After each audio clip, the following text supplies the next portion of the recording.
तो गाइस आज मैं जिस मानवा को एक्सप्लेन करने के लिए जा रहा हूँ उसका नाम द टाइम ऑफ रीबर्थ है और इस सीरीज के अभी तक 300 से ज्यादा चैप्टर रिलीज हो चुके हैं और मैंने यूट्यूब पर चेक किया था, इसे एक बंदे ने एक्सप्लेन किया था लेकिन उसने 2-3 एपिसोड इसके एक्सप्लेन करके इसको छोड़ दिया। तो इसीलिए मैं इस सीरीज को एक्सप्लेन कर रहा हूँ, लेकिन अगर किसी ने इसे एक्सप्लेन किया हो तो मुझे कमेंट में बता देना, फिर मैं इस मानवा को चेंज कर दूंगा। तो एपिसोड की शुरुआत होती है और हम एक जगह को देखते हैं जहाँ पर कि 4 पत्थर के स्टैचू खड़े होकर किसी जगह को गार्ड कर रहे होते हैं और हम देखते हैं कि वहाँ पर एक मैजिक सील लगी होती है। जिसके बाद वहाँ पर हम अपनी के सीरीज के मेन कैरेक्टर को देखते हैं जो कि वहाँ पर आ चुका होता है और उस जगह को देखकर वो बोलता है कि फाइनली मैं इस जगह पर पहुँच ही गया। और इतना बोलकर वो उस मैजिक सील के पास जाने लगता है, लेकिन जैसे ही वो वहाँ से मैजिक सील की तरफ जाता है हम देखते हैं वे जो गार्ड होते हैं वे एक्टिवेट हो जाते हैं और वे गुस्से में हमारे मेन कैरेक्टर से बोलते हैं कि तुम्हारी हिम्मत कैसे हुई विदाउट परमिशन हमारे डीमन लैंड में घुसने की। लेकिन हमारा जो मेन कैरेक्टर होता है उसे उनकी बातों से कोई भी फर्क नहीं पड़ता और वो उस डीमन सील की तरफ बढ़ने लगता है, जिसे देखकर वे जो स्टैचू होते हैं उन्हें बहुत ही ज्यादा गुस्सा आता है और वे हमारे मेन कैरेक्टर के ऊपर हमला कर देते हैं।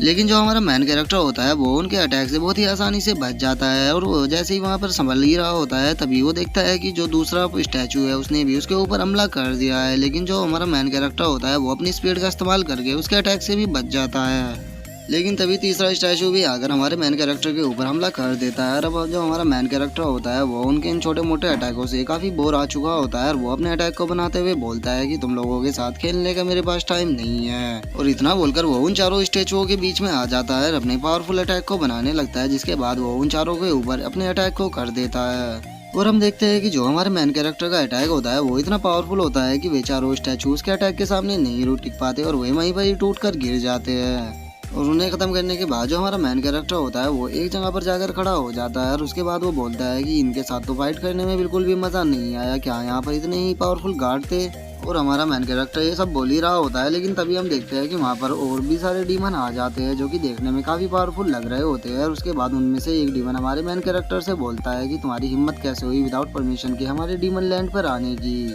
अब तुम यहाँ से जिंदा बचकर वापस नहीं जाओगे। इतना बोलकर वे सभी डीमन हमारे मेन कैरेक्टर को पकड़ने के लिए उसकी तरफ जाने लगते हैं। और अब उन डीमनों को देखकर जो हमारा मेन कैरेक्टर होता है वो बोलता है कि ये तो डीमन स्पिरिट है और इनकी जो पावर है वो ओरिजिनल मास्टर के बराबर ही है, मानना पड़ेगा। जो 7 डीमन किंग है उसने मुझे पकड़ने के लिए अपनी पूरी जी जान लगा दी है, लेकिन मुझे इनकी हालत देखकर ऐसा नहीं लगता कि ये भी मेरे सामने ज्यादा टिक पाएंगे। और इतना बोलकर जो हमारा मेन कैरेक्टर होता है वो उन डीमनों के ऊपर अटैक करने के लिए रेडी हो जाता है और उसके बाद वो उन सभी डीमनों के ऊपर एक एक करके अटैक करने लगता है। और हम देखते हैं कि वे जो डीमन होते हैं वे हमारे मेन कैरेक्टर के सामने एक पल भी नहीं टिक पाते और जो हमारा मेन कैरेक्टर होता है वो एक एक करके उन सभी डीमनों को खत्म कर देता है। और हमारे मेन कैरेक्टर की इतनी पावर को देखकर उन डीमनों का जो लीडर होता है वो बहुत ही ज्यादा शौक हो जाता है और वो शौक होते हुए अपने मन में सोचता है कि ये बंदा तो बहुत ही ज्यादा पावरफुल है और वो ये सब अपने मन में सोच ही रहा होता है। लेकिन तभी हम देखते हैं कि जो हमारा मेन कैरेक्टर होता है वो उस डीमन के भी सर को उसके धड़ से अलग कर देता है। और अब हम उस जगह को देखते हैं जहाँ पर कि वे सभी डीमन मरे हुए पड़े होते हैं और जो हमारा मेन कैरेक्टर होता है वो वहाँ पर आराम से खड़ा होता है और उसके बाद वो उस सील को देखकर बोलता है कि फाइनली वो आ ही गया। जिसके बाद हम वहाँ पर एक बंदे को देखते हैं जिसका नाम की शिमरू होता है और वो देखने में काफी पावरफुल लग रहा होता है, जिसे देखकर जो हमारा मेन कैरेक्टर होता है वो उसे ग्रीट करते हुए बोलता है कि सीनियर शिमरू आपसे मिलकर काफी खुशी हुई। जो सुनकर जो शिमरू होता है वो हमारे मेन कैरेक्टर से बोलता है कि तुम कौन हो और क्या यहाँ पर जो भी ये तोड़फोड़ मची हुई है ये तुमने ही मचाई है। जो सुनकर जो हमारा मेन कैरेक्टर होता है वो शिमरू से बोलता है कि सीनियर शिमरू मुझे माफ कर देना, अगर मैंने आपको डिस्टर्ब कर दिया हो तो मैं केवल आपसे कुछ बातें करना चाहता था, इसीलिए मैं आपसे यहाँ पर मिलने के लिए आ गया। और अब उसकी बातों को सुनकर जो शिमरू होता है वो उसे बोलता है कि बच्चे मानना पड़ेगा कि तुम्हारे अंदर काफी ज्यादा हिम्मत है जो तुम हमारे डीमन लैंड पर अकेले ही आ गए। लेकिन मुझे एक चीज समझ में नहीं आ रही कि तुम तो मॉर्टल कल्टीवेटर हो तो फिर तुम्हारी पावर इतनी ज्यादा कैसे है, क्योंकि मॉर्टल कल्टीवेटरों की जो स्ट्रेंथ होती है वो इतनी ज्यादा नहीं होती। लगता है कि अब मुझे खुद ही तुमसे डील करनी होगी क्योंकि मैं देखना चाहता हूँ कि तुम कितने पावरफुल हो। और इतना बोलकर जो शिमरू होता है वो अटैक करने के लिए हमारे मेन कैरेक्टर की तरफ जाने लगता है, लेकिन हम देखते हैं कि जो हमारा मेन कैरेक्टर होता है उसे उसके अटैक को देखकर कोई भी फर्क नहीं पड़ता और वो आराम से उस अटैक के सामने खड़ा रहता है। और उसके बाद वो हंसते हुए शिमरू से बोलता है, बहुत लंबा टाइम हो गया जब से मैंने किसी पावरफुल टेक्निक को नहीं देखा, सच में तुम्हारी जो टेक्निक है वो काफी अच्छी है। इस वर्ल्ड में बहुत ही कम ऐसी टेक्निक है जो कि मुझे अपनी तरफ आकर्षित कर पाती है। और इतना बोलकर जो हमारा मेन कैरेक्टर होता है वो भी अपने अटैक को रेडी करने लगता है और उसके अटैक को रेडी करता हुआ देखकर जो शिमेरू होता है वो भी काफी ज्यादा शौक हो जाता है और वो शौक होते हुए अपने मन में सोचता है ये बच्चा कोई नॉर्मल नहीं है, ये बहुत ही ज्यादा मिस्टीरियस है, ये जिस मेथड का यूज कर रहा है ये संधाव मेथड है। आखिर एक मॉडल कल्टीवेटर के पास संधाव मेथड कैसे हो सकता है। और इतना सोचकर जो सिमेरो होता है वो चिल्लाते हुए हमारे मेन कैरेक्टर से बोलता है कि आखिर तुम हो कौन। जो सुनकर जो हमारा मेन कैरेक्टर होता है वो उससे बोलता है कि चलो ये क्वेश्चन तुम्हारा अच्छा है तो मैं तुम्हें अपने बारे में बता देता हूँ। और अब हमारा जो मेन कैरेक्टर होता है वो हमें अपने बारे में बताने लगता है और वो बताता है कि मेरा नाम लिनियो है और मैं इस वर्ल्ड से नहीं हूँ, मैं दूसरे वर्ल्ड से था और मेरे वर्ल्ड में मैं एक स्टूडेंट था। अगर अब उस दिन मेरा एक्सीडेंट नहीं हुआ होता तो मैं आज इस वर्ल्ड में नहीं आता। मुझे आज भी वो दिन याद है जब मैं अपने एग्जाम को देने के लिए जा रहा था और मैं काफी लेट हो गया था, तो इसीलिए मैं बहुत ही तेजी से अपनी साइकिल को चलाते हुए अपने कॉलेज की तरफ जा रहा था, जिस कारण मैंने ध्यान नहीं दिया और मेरा एक्सीडेंट एक गाड़ी से हो गया और वो एक्सीडेंट काफी बड़ा था, जिस कारण मेरी मौत वहीं पर ही हो गई। उस टाइम पर मुझे लगा कि बस अब सब कुछ खत्म हो गया, लेकिन नहीं, मेरे साथ कुछ अलग हुआ और मैं किसी दूसरे वर्ल्ड में आ गया। और जब मेरी आँख खुली तो मैंने इस बंदे की बॉडी में खुद को पाया, लेकिन इस बंदे के बारे में मुझे कुछ भी याद नहीं था। मैं नहीं जानता था कि आखिर ये बॉडी किसकी है, क्योंकि इसकी कोई भी मेमोरी मेरे पास नहीं थी। लेकिन कुछ टाइम के बाद मुझे पता लगा कि अब मैं जिस वर्ल्ड में आया हूँ इसका नाम होंगयुन कॉन्टिनेंट है और जिस क्लैन के अंदर ये बॉडी रहा करती थी उसका नाम वैंगजियान क्लैन था, जो कि होंगमिंग कॉन्टिनेंट का एक छोटा सा क्लैन था। मुझे इस कॉन्टिनेंट के बारे में तो पता लग चुका था और इस जगह की भी, लेकिन मैं नहीं जानता था कि ये बॉडी किसकी है और मैं इसके अंदर कैसे आया हूँ। लेकिन इस वर्ल्ड के बारे में मैं एक चीज को समझ चुका था कि अगर हमें यहाँ पर रहना है तो हमें यहाँ पर कल्टीवेशन कर पावरफुल बनना होगा और उसके लिए सबसे अच्छी जगह सेक्ट होती है। तो इसीलिए मैंने भी खुद को पावरफुल बनाने के लिए किसी सेक्ट को ज्वाइन करने की सोची और मैं एक सेक्ट में गया और वहाँ पर जाकर मैंने खुद को ज्वाइन कराने के लिए उन लोगों से बात की और वे लोग मुझे अपने सेक्ट में लेने के लिए रेडी भी हो गए। लेकिन उन्होंने मेरे सामने एक शर्त रखी कि अगर मैं उनके डिसाइपलों को हरा दूंगा तो वे मुझे अपने सेक्ट में ज्वाइन करा लेंगे। लेकिन मैंने जब उन लोगों से फाइट की तो मैं उनसे बहुत ही बुरी तरह से हार गया, क्योंकि मैं उनके मुकाबले बहुत ही ज्यादा कमजोर था और वे मुझसे बहुत ही ज्यादा पावरफुल थे। और अब लिनियो के इतना बोलते ही हमारा जो व्यू होता है वो दूसरी जगह पर आ जाता है, जहाँ पर कि हम देखते हैं कि किसी बंदे ने एक लड़की को पकड़ रखा होता है। जिसके बाद वो जो लड़का होता है वो उस लड़की से बोलता है कि तुम्हारी ये मेहनत बेकार है, तुम कितना भी चिल्ला लो यहाँ पर तुम्हें बचाने के लिए कोई भी नहीं आएगा, तो तुम्हारे लिए सही यही होगा कि तुम चुपचाप मुझे वो करने दो जो मैं करना चाहता हूँ।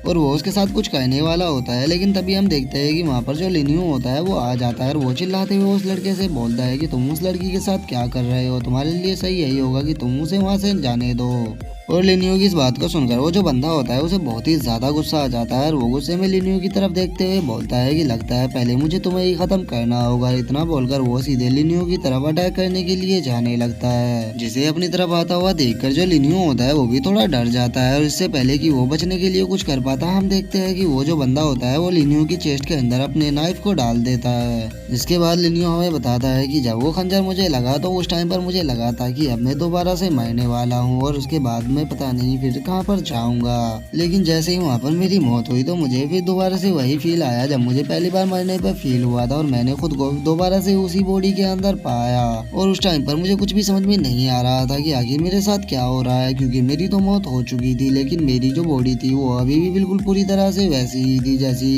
एक दिन पहले थी।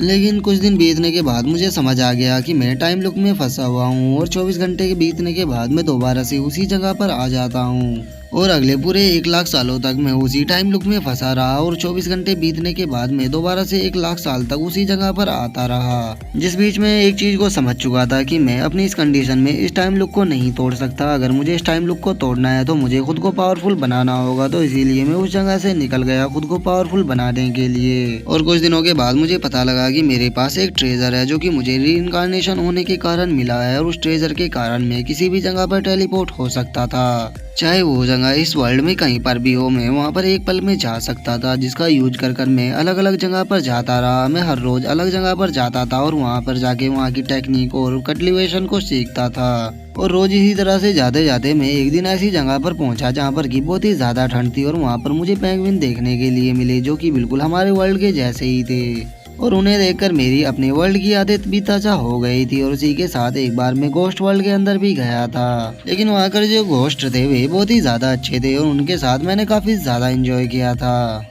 मैंने यहाँ पर बहुत से सेक्टों को बनते हुए देखा, उसी के साथ बहुत से सेक्टों को तबाह भी होते हुए देखा। कुछ सेक्ट अपनी बेवकूफ़ी के कारण तबाह हो जाते थे तो कोई सेक्ट अपनी समझदारी के कारण काफ़ी पावरफुल भी बन जाते थे। इस वर्ल्ड का तो ये नियम ही है कि यहाँ पर जो पावरफुल होता है वो रूल करता है और उसी के साथ जो कमज़ोर होता है वो हमेशा ही दबाया जाता है। और इस वर्ल्ड में पावरफुल बनने के लिए तुम्हारे पास अच्छे कल्टीवेशन के रिसोर्सेस, उसी के साथ कल्टीवेशन की अच्छी टेक्निक भी होनी चाहिए। जितनी अच्छी तुम्हारी कल्टीवेशन की टेक्निक होगी तुम्हारी पावर उतनी ही ज़्यादा होगी। और लाखों सालों तक रोज नई जगह पर घूमने के बाद मेरी जो नॉलेज थी वो तो काफ़ी ज़्यादा बढ़ी गई थी। उसी के साथ मेरे पास कल्टीवेशन की टेक्निकें भी काफ़ी ज़्यादा अच्छी थी, जिनकी मदद से मैंने अपनी बॉडी को बहुत ही ज़्यादा पावरफुल बना लिया। लेकिन अभी भी मेरे लिए एक सबसे बड़ी प्रॉब्लम ये थी कि मैं अपनी कल्टीवेशन को आगे नहीं बढ़ा सकता था, क्योंकि इस टाइम लूप में फंसने के बाद मैं केवल अपनी बॉडी को पावरफुल कर सकता था। उसी के साथ मैं अपनी नॉलेज को भी बढ़ा सकता था, लेकिन मैं अपनी कल्टीवेशन को नहीं बढ़ा सकता था।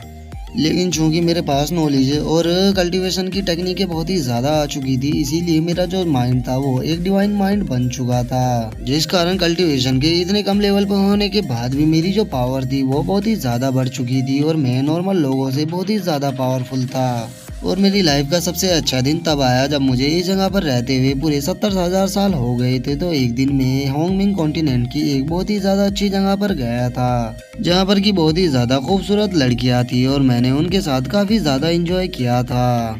और लिन्यू के सब बताते ही अब हमारा जो व्यू होता है वो परसेंट में आ जाता है, जहाँ पर कि हम देखते हैं कि जो लिन्यू होता है वो ये सारी बातें एक लड़की को बता रहा होता है और वो जो लड़की होती है वो लिन्यू की बातें सुनने के बाद उससे बोलती है, अच्छा तो तुम कहना चाहते हो कि तुमने ग्रेट शिमोरू की जान बचाई थी और तुम पिछले 1 लाख सालों से टाइम लूप में फंसे हुए हो। और गाइज मैं आपको बता दूं शिमोरू वही बंदा है जिससे कि एपिसोड की स्टार्टिंग में हमारा मेन कैरेक्टर फाइट कर रहा था।